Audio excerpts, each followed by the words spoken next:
या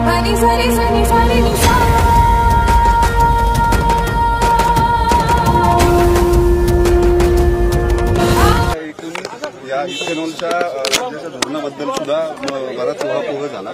नव्यानं काय संधी उपलब्ध असतील उद्योगाच्या? मला असं वाटतं की आता इथेनॉलचं जे अर्थकारण आहे ते तर या ठिकाणी चांगल्या प्रकारे एस्टॅब्लिश झालंय आणि त्यामध्ये प्राज इंडस्ट्रीचा प्रमोद चौधरींचा जो वाटा आहे तो अत्यंत मोलाचा आहे.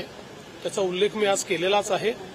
पण त्याच्या पलीकडे आज आपण चाललेलो आहोत आणि आज त्यांनी जे सांगितलं की पॉलिलॅक्टिक ऍसिड की ज्याच्यापासून बायोडिग्रेडेबल प्लास्टिक बनतं, साखरेपासून पॉलिलॅक्टिक ऍसिड हे जे तंत्रज्ञान विकसित केलेलं आहे आतापर्यंत हे परदेशी तंत्रज्ञान होतं, त्यामध्ये महाग पडत होतं आणि म्हणून ते वापरणं तेवढं कठीण होतं.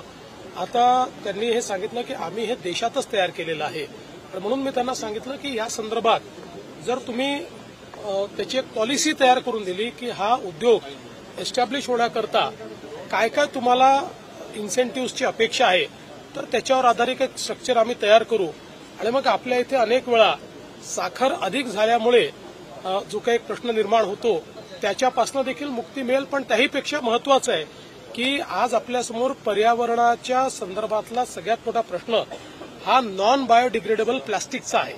आपलं संपूर्ण पर्यावरण हे प्लास्टिकमुळे खराब होत आहे.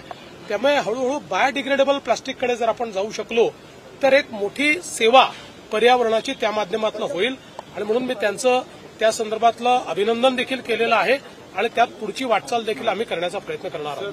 पण सर या धोरणात सातत्य राहत नाही. अनेकदा इथेनॉलचं प्रोडक्शन थांबायला सांगितलं नंतर सुरू केलं जातं. असं आहे की सातत्य पूर्णपणे राहिलेलं आहे. एकदा काही महिन्यांपुरतं त्या संदर्भातला काही पुनर्विचार झाला होता कारण त्यावेळी असं लक्षात आलं होतं की कदाचित साखरेची मोठी कमतरता होऊ शकते. पण जसं साखरेचा जो काही कोटा आहे त्या संदर्भातली खात्री झाली तर त्यानंतर सरकारने पुन्हा परवानगी दिली. अशी काही 5-10 वर्षात एखाद वेळेसच अशी परिस्थिती येते. शेवटी आपल्याला पहिलं प्राधान्य हे साखरेलाच द्यावं लागतं. पण मला असं वाटतं की मोदी सरकारने जे धोरण केलं आज त्यामुळे 20% ब्लेंडिंगपर्यंत आपण पोहोचलो. देशाचे लाखो कोटी रुपये आपण परकीय चलन हे आपण वाचवू शकलो आणि त्याचा उल्लेख हे प्रमोद चौधरींनी देखील केला की ही सगळी अर्थव्यवस्था ही मोदी सरकार आल्यानंतरच तयार झाली. शेतकऱ्यांच्या अजून नुकसान भरपाई नाही दिली त्याचे प्रस्ताव अजूनपर्यंत जिल्ह्यातूनच गेले नाहीत. त्याचं पुढे काय होणार? एप्रिल आणि असं आहे की ज्या ठिकाणी नुकसान झालं त्याचे प्रस्ताव सरकारकडे येतात. जसे असे प्रस्ताव येत आहेत तसं त्या संदर्भात आपण ती मदत देतोच आहोत. ही ऑनगोईंग प्रक्रिया आहे. ही प्रक्रिया कधी थांबत नसते. सर, काल तुम्ही एका केसचा कॉग्निझन्स घेतला. पुण्यातल्या आपल्या भाजपच्या कामगार आघाडीचा अध्यक्ष जो आहे त्यानं महिला अधिकाऱ्यांबरोबर चुकीचं वर्तन केलं होतं. तशा तक्रारी झाल्या. महिला आयोगापर्यंत विषय गेला होता. कारवाई झाली नाही. काल तुम्ही इंटरव्ह्यू केल्यानंतर आयुक्तांनी त्याला बंदी घातली आहे पालिकेमध्ये. पण अजून काही पिनल ऍक्शन झालेली नाही आणि दुसऱ्या पक्षाकडूनही त्याच्यावरती काही कारवाई. बघा, मी पहिल्यांदा तर तुम्हाला सांगतो कुठल्याही पक्षाचा कोणी असो चुकीचा वागेल, कायदा मोडेल तर या राज्यामध्ये त्यांना आम्ही सोडणार नाही. त्याच्यामुळे जी काही कारवाई झाली पाहिजे ती कारवाई कुठल्याही पक्षाचा असो, आमच्या पक्षाचा असो, दुसऱ्या पक्षाचा असो, ती होणारच. सर, राहुल की महाविकास जागा वाटप थोडा तिरकीचं होईल, खूप ओढाताण होईल, शक्य वाटत नाही. मग जरा काही अडचण आली तर पवार साहेबांचा सल्ला घेऊन टाकू.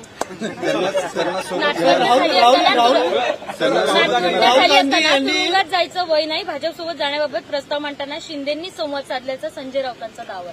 संजय राऊत हे काय बोलतात हे मला कशाला विचारतात? माझ्या लेवलचा कोणी व्यक्ती असेल, ज्याला राजकारण समजतं, ज्याला खरं बोलता येतं, असा कोणी व्यक्ती असेल त्याच्यावर मला प्रश्न विचारत जा. तुमचाही वेळ वाया घालवता, माझाही वेळ वाया घालवता. सर, संपलेले दिसतात. चर्चा सुरू आहे ठाकरे आणि पवारांच्या संदर्भात. तुमचं काय असेसमेंट आहे? हे खरंच होईल का? ठाकरे एकत्र येतील? मागच्या वेळेस बोललो तेच आजच सांगतो. बेगानी शादी में अब्दुल्ला दिवाना मी नाही. त्याच्यामुळे ते 2 पक्ष आहेत, 2 भाऊ आहेत, काका पुतळे आहेत. त्यांचं त्यांनी ठरवायचं आहे. ठरवलं तर प्रतिक्रिया देऊ, नाही ठरवलं तर तुमची पतंगबाजी चालू राहील.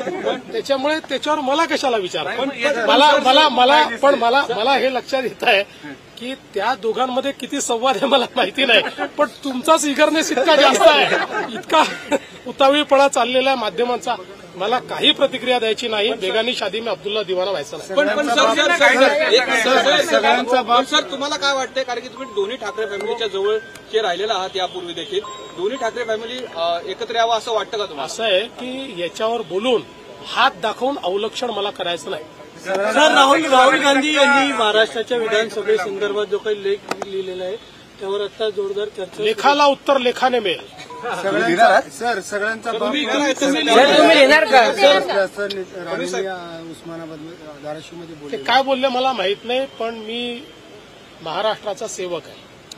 चला.